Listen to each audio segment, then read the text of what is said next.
Real Madrid, des sanctions modérées pour Mbappé, Rudiger et Ceballos après leur provocation à l'Atlético Madrid. L'UEFA a tranché et rendu son verdict suite aux événements survenus lors du match retour des huitièmes de finale de la Ligue des Champions entre le Real Madrid et l'Atlético Madrid. Bien que l'équipe de Carlo Ancelotti ait franchi avec succès cette étape en s'imposant au Wanda Metropolitano, certains comportements de ses joueurs n'ont pas échappé à l'attention des instances disciplinaires européennes.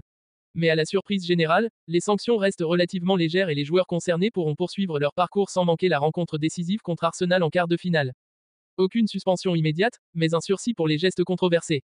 Malgré l'intensité du match et les provocations qui ont marqué la fin de la rencontre, l'UEFA a décidé de ne pas infliger de suspension immédiate aux joueurs impliqués.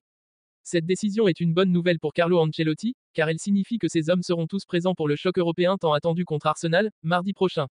Les gestes polémiques qui ont secoué la fin du match contre l'Atlético, où les tensions étaient particulièrement palpables, ont toutefois été pris en compte par la commission de discipline de l'UEFA. Des sanctions financières et des sursis pour les provocations de Mbappé et Rudiger. Parmi les joueurs épinglés pour leur comportement, Kylian Mbappé et Antonio Rudiger sont les deux principaux concernés. L'attaquant français, qui avait fait un geste obscène dirigé vers les supporters madrilènes, ainsi que le défenseur allemand, auteur d'une mime provocante simulant une décapitation, se voient tous deux sanctionnés d'un match de suspension, mais avec sursis.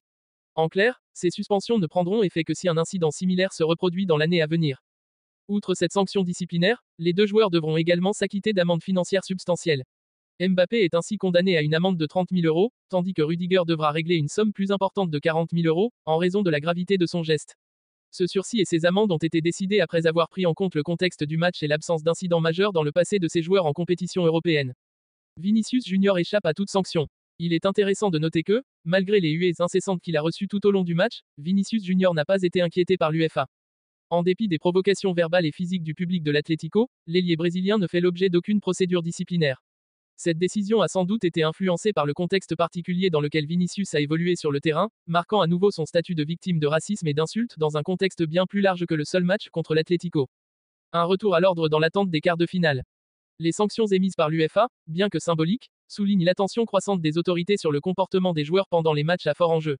Dans ce cas précis, la modération des mesures pourrait refléter la volonté de préserver la fluidité de la compétition tout en envoyant un message clair sur le fait que certains comportements inappropriés doivent être condamnés. En fin de compte, les joueurs du Real Madrid, dont les provocations ont fait le tour de l'Europe, pourront se concentrer sur les quarts de finale sans l'ombre d'une suspension immédiate.